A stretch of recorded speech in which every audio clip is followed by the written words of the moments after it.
It's all right. It's all good. We don't need it.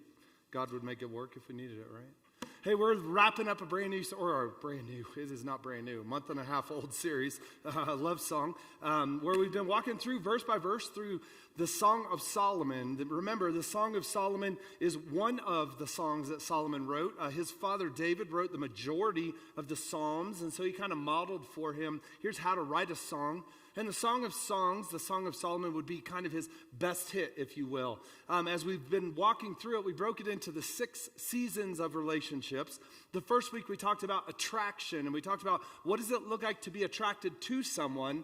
And even more importantly, we talked about how do you look attractive to someone else. Work on being attractive, not looking to be attracted. Second week, we talked about dating. We talked about the fact that dating doesn't work the way we do it nowadays. We talked about some new ways that are actually old ways we could do dating in the right way. Week 3, we talked about sex and how intimacy is a gift from God. It shouldn't be shunned and taboo and thrown into the darkness, but instead we should look at what God intended. Week 4, we talked about how to fight fair and how to resolve conflict. We all need that one. Week 5, last week, we talked about how to mind the gap between what we intend to do and what we actually do.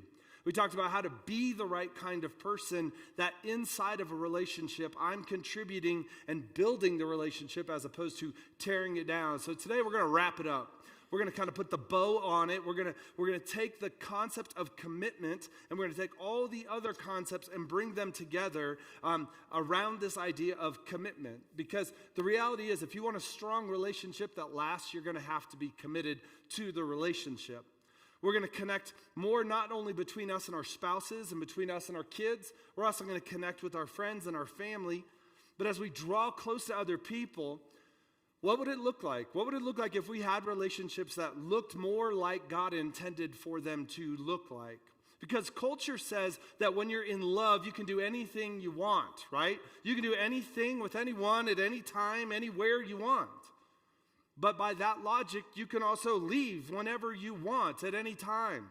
You can leave anyone, anywhere, at any time. But that's not what God intended. This entire series only works if we get this last concept of commitment right.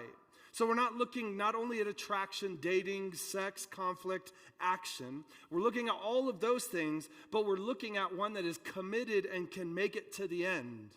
We're talking about whatever I do have, making that love last until the end. Do you know from the 1900s to the 1980s, the divorce rate skyrocketed 400%, to the point where today, 4 out of every 10 children are raised in a single family home. So what would it look like if we could buck that trend and be a people that love strong, finish well? And what would it look like if we would be people that would buck the trend of what society does of just giving up, throwing away relationships whenever we want? So here's what commitment really is. Commitment is a willingness to be unhappy until we find a way. Commitment is a willingness, a predisposition, a leaning towards being unhappy until we find a way. That's not the Webster's definition. That's the Brett Krimmel definition, by the way. Because when you're going through hard times, when you're in a season of struggle, I'm going to continue to fight for my relationship.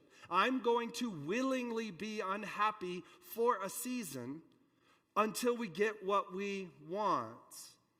You see, when you got married, you didn't just say I do to yourself and to your spouse. You said I do to your spouse in front of a holy and perfect God. You said it before God, but you also said it to God. It's a covenant. It's not just a commitment or a promise. It's a covenant relationship where you knew you would be in it till the end. Now, a couple of weeks ago, we talked about the Garden of Eden. And we talked about the Garden of Eden. God gave them 4 rivers, all the food they could ever want. They didn't even wear clothes. What a dream that would be, right? You don't have to worry about what you're going to eat or what you're going to wear. You just go live life. But God's intentions, what we would wear and what we would eat, was he would bless us. In the middle of that, he looked at Adam and said, it is not good that you're alone. You see, before sin ever entered, there was this concept of it not being good that we were alone. We need other people. The people in our lives, they help us grow. They help us get stronger in our life. Relational love is essential for us to be who we are called to be. And the only way that will work is if there's a commitment to the end. I heard an old preacher joke that there was an old lady. This old lady had been taught in her life by her mom. She said, if you ever have conflict, you do not address the conflict. You just go and you start to crochet. She had been married 60 years. Her husband found a box in the closet, pulled it out. There was one doll in the box that had been crocheted and $100,000. And so he looked at his wife and said, what is up with the doll and the $100,000? And she said, well, when I was a child, my mom taught me that instead of having conflict with you, I should crochet.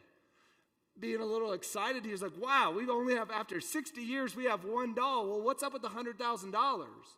She said, that's the money I made from the rest of the dolls. Life and relationships and marriage can be tough. Can I get a hearty amen? It can be tough. Relationships are tough. Would you, in the best pastoral voice you have, look at your neighbor and just say, relationships can be tough. Some of you, that's the best premarital or marital counseling I could give you right there. But here we are in church talking about relationship. And if nobody has told you this, it is hard to be in a relationship with you. It's difficult. Here's the truth. God has given you the ability to find love. He's given you the ability to make a choice to be committed and to be in a covenant. God has given you the ability to live in a committed relationship. So what we're going to do is wrap up in chapter 8 of Song of Songs. You can flip there in your Bible. If you don't own a Bible, or the Bible you do own is hard to understand, we've got free Bibles out at Next Steps. Just walk by and say, could I get a free Bible? We'd love to give you one of these. They're also going to be back up here on the screen behind me as we wrap up Song of Songs, chapter 8. They're going to be in your notes as well. But here's what I want to do as we wrap up, is I want to help you stay married if you are married. I want to help you thrive in marriage if you are married, not just survive in your marriage. If you're single, I want to help you be married one day in a way that you are committed to the end. But this also, all of this applies in all of our relationships. I want to look and see how we can relate to anybody who is out there. How do we make a commitment in relationship so that we bring hope into every relationship? So we start to sow seeds of hope, to build trust. And when we're committed to each other, we have a higher level of trust. So let's get to a place where leaving and divorce are not options. We get relationships right as people of God. And I know some of you are thinking, are they going to leave? That's for them to decide. But for you, what are you contributing? So Song of Songs, chapter 8, verse 5 says this: Who is that coming up from the wilderness, leaning on her beloved? Under the apple tree I awakened you. There your mother was in labor with you. There she bore you, was in labor. Set me, now listen, set me as a seal upon your heart. Can you hear the language of, I'm going to be permanently the seal on your heart, as a seal upon your arm, for love, check this out, is as strong as, help the boy, death. So what's the only thing that will stop this love? Death. That's the way God created it. Jealousy is as fierce as the grave. Its flashes are flashes of fire, the very flame of the Lord. You can hear Solomon. He's in love. Set me as a seal upon your heart. You were born for me. And this shows us the first of the 4 building blocks. If you want this kind of lasting love, a love that makes it to the end, write this down. The first one says, lasting love is possessive. It's possessive. Now, not in a weird, like freako, like stalking kind of possessive, but in a you are mine and I am yours kind of way. If you want a love that's strong and finishes well, there has to be some kind of possessive nature to it. To quote the famous theologian MC Hammer, you can't touch this after the ring is put on, right? Yeah, you go out into public and people are like, oh, he's fine. I just have to wave the flag all around. Like, see, I'd love for you to meet my wife. That would be amazing for you to meet her. because I'm already taken. I'm someone else's property. I'm dedicated to her. And there's a moment where love stands up and makes a statement that I'm with you, I'm for you, I'm never leaving. And that's what Solomon's trying to say to her and everyone who can hear. I have found a love that is lasting. Now, I've lived on the East Coast, the West Coast, the South Coast. I've lived in Germany. I've lived all over the world. My dad was in the military. And one of the things that's fascinating to me is the Deep South. Anybody from the Deep South? Let me see your hands. Anyone? Yeah, a couple of you. But in the Deep South, they say things like mom and em, right? That means mom and them, right? But it's just one word, mom and em. And mom and em make green beans, right? And you don't like green beans until you've had mom and em's green beans, and then you'll like green beans, right? And so there's a Deep South way of living. That's my brother, that's my sister, that's what mama, that's dad. Right, and one guy, he was struggling with his wife, and he said, Pastor, you just don't understand. Blood is thicker than water. And I was like, where did that even come from? Like, what is that? Do you know where that comes from? It's actually a German poet in a German poem like 400 years ago, and it's not the blood the way we think of it in relationships, like I was born DNA and share blood with mom and them. Check this out. The poet actually writes this phrase: the blood of the covenant is thicker than the water of the womb. Whoa. You see, we got it backwards. We've been saying blood like my blood, my family, my kin, that relationship is thicker, is stronger than the people that I have met. But what the poet originally intended, I think it's what God actually intended, is when we make covenants before God, that's thicker, that's stronger than even the family relationship we have. The original intent is almost entirely backwards. So the first building block to love, and you can see Solomon saying it in his song, is that I'm here for you. You are mine, I am yours, and we are together. There's a possessive nature. But go into verse 7 with me. It says, many waters cannot quench love, neither can floods drown it. If a man offered for love all the wealth of his house, he would be utterly despised. As we see California they got 15 feet of snow. You can't even ski in that. That's crazy. But now the snow is starting to melt, and it's starting to show all kinds of creeks and rivers that are starting to overflow. And it starts to actually destroy the creek beds and the river beds. And it starts to destroy the power that the water brings. That's what Solomon is saying. Many waters can't quench love. This love is so strong. It can't be taken out from underneath us. It's not going to be worn away. The second building block to a lasting love, write this down, is a lasting love is persevering. A lasting love goes way beyond the trials and circumstances. A lasting love makes a decision. Remember, choices lead, feelings follow. We're not at the whims and mercy of feelings. We make a choice in our mind that no matter what happens, I'm going to keep showing up until death do us part. I believe that we're in this kind of relationship with God and with our spouse and with our children.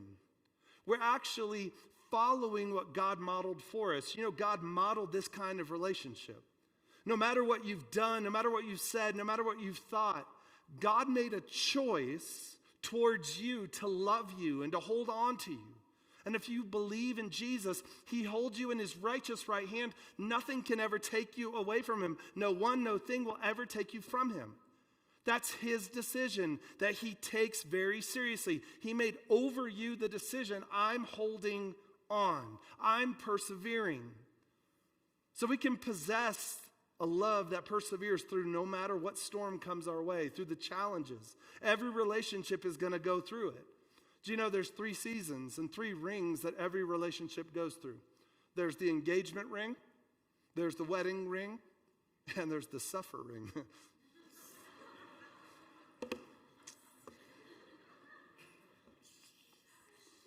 So how do you do this? How do you love well? How do you finish well? How do you have a love that lasts? It's you hold on to the concept of marriage being a covenant, not just a contract.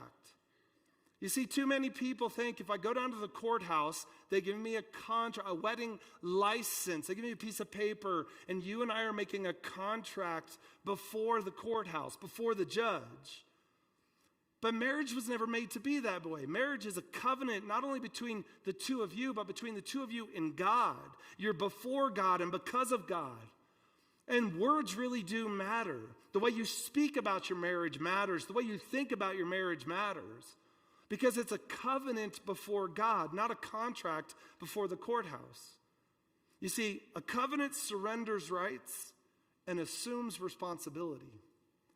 But a contract protects rights and shirks responsibility. Too many people look at their marriage as some kind of contract between the two of us. And when I do that, I start to say, well, this is what I want. I'm not getting what I want. I got bad news for you. Every single relationship goes through conflict. In this world, you will have trouble, Jesus said. But take heart, I've overcome the world. So the way we approach the conflict with covenant says that I am going to lay aside my rights so that I can get this relationship to a healthier spot. A couple of years ago, we bought a car. Trisha was driving it the very next day. We had bought the car. She's driving it the very next day, and she calls and she says, hey, the car that we just bought is making a very high-pitched noise. And I was like, okay, sure it is. That's great. It's a new car. You just don't know what you're talking about. I didn't say that. She's like, no, seriously, I think we should take the car back to the dealer. And I was like, when I get back to the dealer, the guy's going to give me the look. He's going to be like, you're an idiot. Your car's fine. You just don't know your car. So I get in the car, and she's like, no, go with me. So we go to the exact same spot on the exact same highway, and the car goes the exact same speed, and it starts to make this high-pitched noise. And I was like, oh, you ain't kidding. This is really a problem. So we take the car back to the dealer. I was like, bro, I don't want this car. I just bought it. Colorado law says I can give it back to you. Contract says I protect my rights. Gave him the car back, and he's like, oh, we need a new transmission in this car. It's like, yes, you do. I don't need a new car. I don't need it. You do. Can I have my money back? He says, well, would you take it? And we're going to put a brand new transmission. It worked out. It's awesome. But the contract, I'm going to protect my rights. Do you see how that works? The problem is too many of us take that and put it on our marriage. But whereas the covenant says, it isn't about what I want. I surrender my rights, but I assume all the responsibility to get this thing fixed and working because you are the most important thing. A contract says what I want is important, the most important. And it's dangerous when we get them backwards. But this goes against culture, doesn't it? You start to have any kind of conversation with your boyfriends or your girlfriends, and they're going to tell you, you need to protect yourself, right? But God is saying to you that this goes contrary to where culture is going. Deuteronomy 31:8 says this, indeed the Lord is the one who will keep on walking in front of you. He'll be with you and won't leave you or abandon you, so never be afraid and never be dismayed. Have you ever done anything that makes God want to dump you? I know I have, just this morning. Have you ever thought something? Have you ever been something that God would be like, I don't even like you, I don't want to be around you. But yet he made a covenant with you. And he says, I won't leave you. I won't abandon you. That's what covenant is supposed to look like. So lasting love has 4 building blocks. The first one is possessive. We are possessive of that relationship. Second one, it's persevering. The third one comes from verse 8. Look with me in verse 8. Remember, this is the others. So we have Solomon, we have the wife, and now we have the group of people watching. Now it says we have a little sister. That means she's young. She's probably preteen, and she has no breasts. What shall we do for our sister on the day when she is spoken for? Now check this out, verse 9. If she is a wall, we will build on her a battlement of silver. In other words, if she has character and integrity, if she is living the ways of God, we will acknowledge that. We will celebrate that. We will continue to proactively respond to her in a way that says, you are going the right way. However, if she is a door, and that means exactly what you think it means. We will enclose her with boards of cedar. So if she knows how to have boundaries of herself, for herself, we're going to celebrate that. We're going to encourage that. But if she does not know how to do that, we are going to build boundaries for her, right? And this is a great verse, especially dads in the house. Please listen. Even if you are a young man that's getting ready to be married, listen to this building block of love. Because as we raise children, especially daughters, it's in our, this is our God-given role in their lives, is to, one, reward and encourage when they take the right next steps with character and integrity, but also build boundaries that will protect her. Either way, you're protecting proactively or reactively. We are reinforcing the standards. If you have standards, that's awesome. We celebrate. If you don't, I'm going to help you build them. Either way, dads, we need to be people who protect the innocence of our children. We need to be people who protect our marriage, protect our relationships, because lasting love is protective. It's not only possessive and persevering, but it's protective. It says to our spouse, it says to our kids, I'm there for you in your time of need. I'm there for you to encourage you. I'm there to surround you like a wall. I'm going to help you when you make bad decisions, but I'm not going to let you continue down the road of stupid choices. And this is a great parenting piece. Parents too often protect their kids for too long. They're making great choices, but we feel like we are still the wall. And then we wonder when they go to college and they just check out and go crazy. Why'd that happen?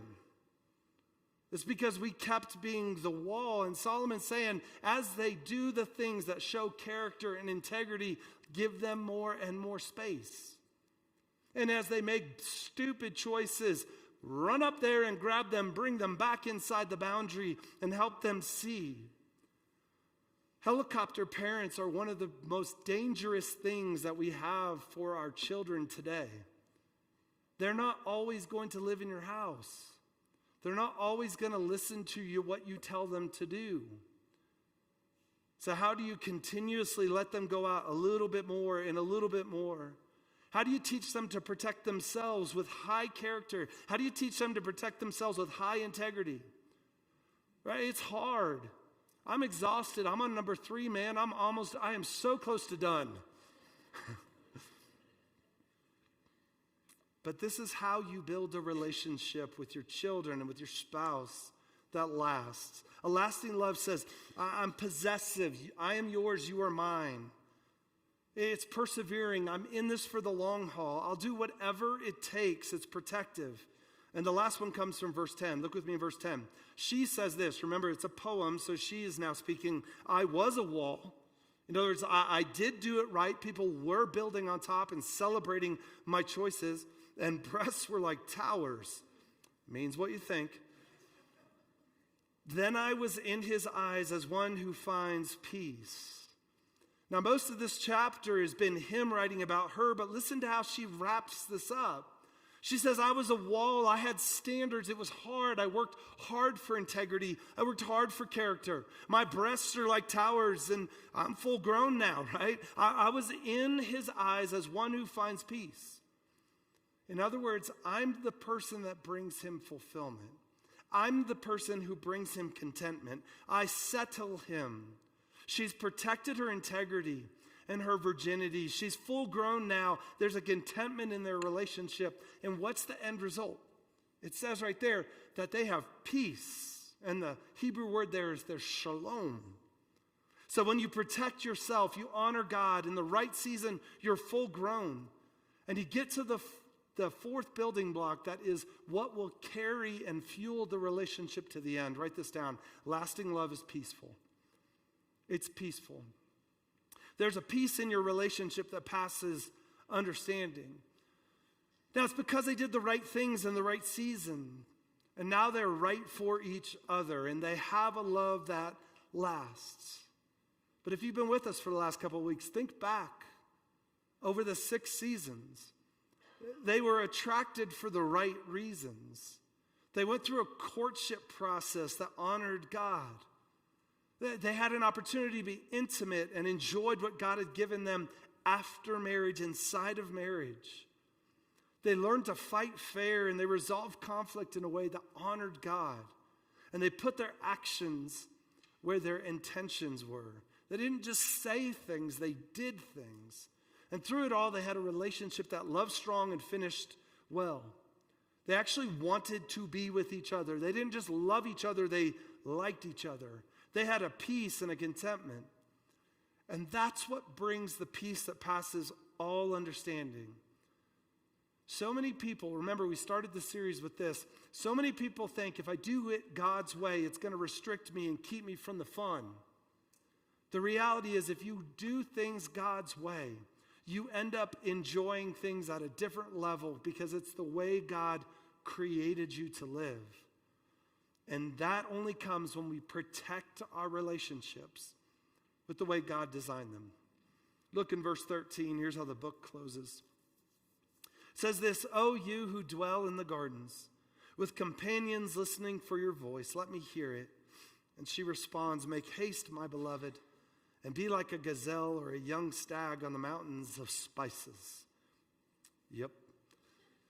In other words, they get to a place where their relationship is all that God intended, and it's where they all both wanted to be. Do you ever get to a place in your relationship where the only thing you want is for the clock to hit 5 p.m. so you can go home and be with your spouse? That's where they are. And it gets to the very last thing. Write this down. Love is a choice. It's a choice. Choices lead and feelings follow. You make the choice to love. Nobody falls into love, and you don't fall out of love. You fall in a ditch. You choose to love, and because you made the choice to love, you discipline yourself to love, and the rest of our lives then, we honor the decision that I chose to love. I wish I could tell you that your spouse is never going to let you down. I wish I could tell you your kids are never going to go crazy. I wish your boss, your job was always going to work out exactly the way you wanted to. But you know what that's called? That's called heaven, and you ain't there yet. We're here on planet Earth, and because we're here on planet Earth, we make a choice because choices lead and feelings follow. For death do us part, for richer or poorer, sickness or health. No matter what it is, it's not a contract, it's a covenant, and I am all in. It's not what I want, it's what you need. It's not my rights, it's your desires. I've given you my love in a covenant relationship before God. Listen to the way the Apostle Paul says it in Colossians chapter 3. Above all these, and he's been talking about all the virtues you could possibly use in a relationship, okay? So all these virtues you have in life, one of them is love. Above all of the virtues, put on love, because it binds everything together in perfect harmony. You see, perfect love looks like this. I say, I'm yours, you're mine. I have a possessive love. I say to you, I'm here no matter what. I have a persevering love. I say, whatever it takes, I'm going to do it because I have a protective love. I say, character first, mature, integrity filled, peaceful love. Now, I love pastoring this church. I love preaching to you. I love sharing you the word of God. But 10 times out of 10, I am out of here if that lady calls. Because she's the most important person on the planet in my life. Right next to that is the next 3. One of them's in the room. The other 2 are, who knows where they are right now. But if one of them calls, I'm out of here. Why? Because we have a lasting love. And it's possessive. And it's protective. It's a love that has found peaceful. But I even have friends like this. I have a friend that one time called, and his 10-year-old son was dying of a horrific brain tumor, and I dropped everything that had to do with church, got on an airplane so I could sit in his house with him till all hours of the night. Because we have this kind of friendship. And I wonder, how many of us are willing to make this kind of choice? How many of us are willing to, when culture says, just get out of there. If you're not getting your needs met, if you don't feel like it, stay in, just get out of there. How many of us would just remind the world, I made a choice. And this is a covenant. And it's not just between me and them, it's between me and them and a holy and perfect God. Let's pray. Heavenly Father,